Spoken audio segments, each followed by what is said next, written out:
YouTube, what is up guys? I am setting up a horror skateboard setup today. We just released our fall line here at Revive Skateboards and I have not got to set one up yet. So let's go right over here. I'm gonna tell you guys some of the freakiest stories that have happened in my life. One of them I even have video evidence of. But let's talk about it. We're gonna set up a skateboard, skate it.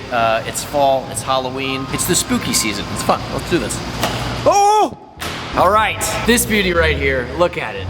Oh, JP Coover, you crushed this. This is the new Grim deck by, of course, my company Revive. It is beautiful. I love white, black, and red decks, and this has all of those colors. Actually has blue too, but that's just shading, okay? We got some grip tape, and I got some skeleton bones sticking out from underneath the grip tape. That's gonna be cool to look down on. After that, as far as like the creepiness goes, it ends there. We have some Force 54 Pebble Suck wheels. I'm gonna skate 54s because I just wanna roll. I wanna roll faster, better, harder, stronger, Daft Punk. I wanna do all that stuff. So I got these. I just recently started testing out Bronson ceramics. I'm really excited. So far they're great. I'm really excited for that. I got these Crux Trucks, which are treating me well so far, so there's no reason to change these. I'm gonna keep these going. And then same with my hardware. These are Revive Life Bolts, which will have 2 red bolts right here at the front, which will match the skateboard fantastically. It's very color coordinated. Let's put it together. So I'm gonna miss one. I don't know if I have a lot of scary stories from my childhood, but I do have, they're little footballs. But I do have one that I was like early 20s living with Brian Ames. But Brian, and if you've watched every single one of my videos, I might have told this story before, but this is Halloween. We're gonna get all my scary stories all in one. Tripped out memory lane with me. So Brian was away like shooting a wedding all weekend. He was a photographer, he still is, but he was like that's what he did to make money, and he had to stay the night. So it was just me at our like little apartment thing, and I went to sleep, okay? Whatever happened to my day, I was done. It was just me at the apartment, and I went to sleep. And this was like a multi-level, it's like a townhome kind of thing. So I had been asleep for like, probably like 30, 45 minutes, and all of a sudden I hear this boom, boom, boom, boom, boom, boom, boom. And it was like, it wasn't like, oh, am I like hearing this? Okay, I should wake up and listen to it. I exploded awake, and I turned to the door, and I could still see it shaking. That's what terrified me and made me think it wasn't a nightmare. Because like I could hear it still, like still a pound on the door, and I could see the door handle shaking vividly. I was like, wait, Brian's gone. There's no one in the house with me, or so there shouldn't be anyone in the house with me. And I grabbed my samurai sword. Because you know what?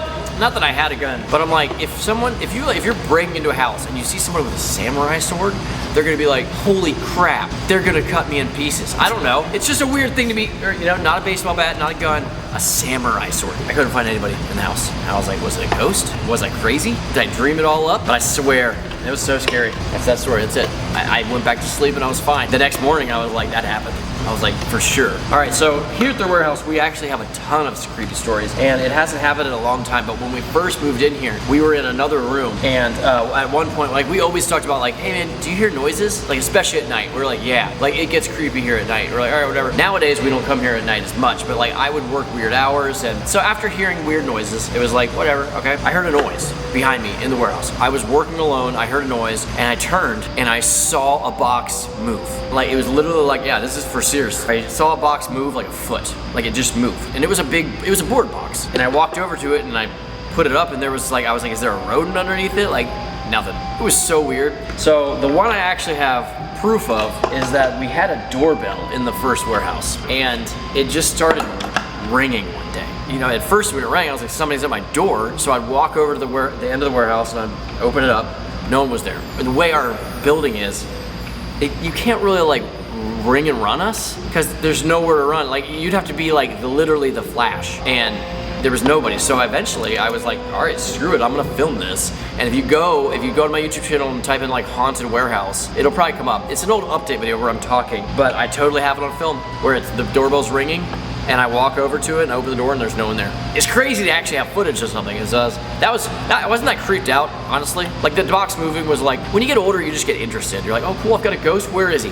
None of that was scary, but it was really weird. It was all during the day too, those two things. So, weird though. One thing that happened here at the warehouse that happened at night, and I was here late, and it was like, I was here like 11:30 or midnight, and I packed up and left, and the next morning, Brian Ames came in at like 7:30, and there were suddenly feet prints, not shoe prints, barefoot feet prints in the hallway, and there was this locked door that we couldn't get into. And then there were our offices. So the footprints didn't even, they started like 4 feet into the hallway as if someone walked in and took their shoes off and then their feet were wet. So, and then they walked with like muddy feet in the hallway, and then it went into the locked door as if they had opened the locked door and walked inside. But no one had the key to that. And those footprints were in the hallway for like months. And we were always like, yeah, that's the ghost. That's the muddy foot ghost. It was weird. I remember that. Yeah, see, I'm validated. I do remember this. The cameraman remembers this too. Okay. All right, so, and another one. Everyone has their freaky stories. You notice this? One happened when Ryden was like 1 year old. So this was like 9 years ago, okay? We used to work late. I never like let myself wind down. I would just work, hang out with the family. When they would just sleep, work more. And I got really tired, and it was just like a time in my life where I was like, I needed to give myself more like me time, but I never did. And I was up editing on my computer on the floor, just sitting there on the floor. And we lived in a house, we were like renting, and it was an old house, and it was a little weird, and you'd hear creaks and noises, but nothing crazy. And then I heard like a voice, okay? And it said something like, "Do you want to play, Grandpa?" And it was like a little girl's voice. And I just, like, at the time I was like, okay, this is me just being tired. But I just closed my laptop and walked to bed and went to sleep. It wasn't like I thought it was like I heard like a heater and it sounded like a person. It was like I heard a little girl's voice saying like, "Come play with me, Grandpa," or something like that. I forget what the exact wording was, and I was like, going to bed, screw this. And I went, it was creepy, dude.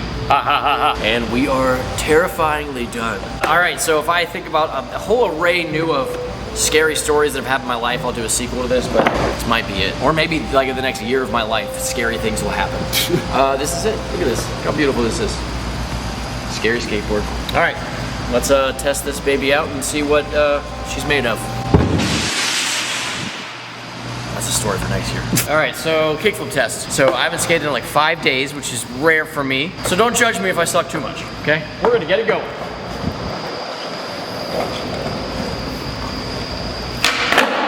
Oh! You know how we do. Nice. It's gonna be a good day. It's gonna be a great, fantastic day. It's been forever since I've skated this. I'm just gonna see if I can actually still do my go-to tricks on this. Let's do it.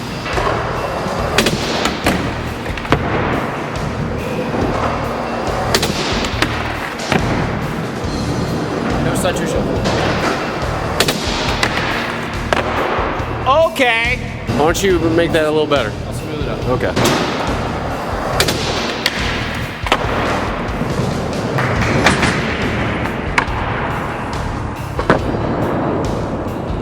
Looks solid. Flippy.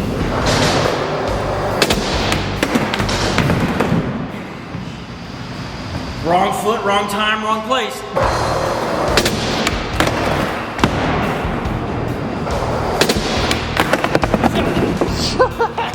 That one when it shot out, I was like, that's actually gonna hit it. All right, those were the go-tos. I'm gonna do a nose slide, like nollie laser. Something that not only have I never done it, but I probably have no right. I shouldn't even be allowed to try it. Maybe I'm the Nug des Hotels. The Nug des Hotels. Yep. You're supposed to throw a heel flip in that? Yeah. How would you do that? Get your leg out of the way.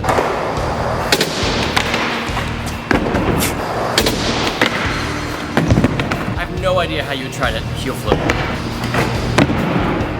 It's easier when you're moving.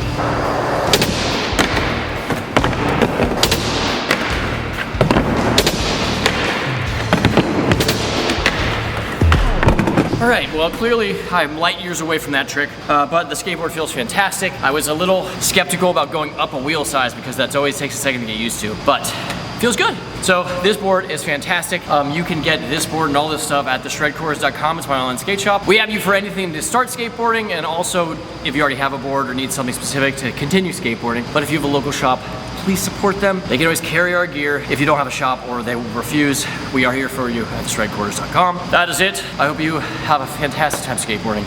It is one of the greatest activities of all time. It honestly, it teaches you the most important thing, one of the most important lessons in life, and that is to fail, stand up, and try again, no matter how many times it takes. And one day I'll look back and be like, remember that one time it took me 50 years to do a nose slide, Doug Desautel's flip? But there's always new tricks. So that's my spiel. Happy Halloween, happy fall, happy October, happy when this comes out or whatever. Just have a great day, and I'll see you on the flippity flu.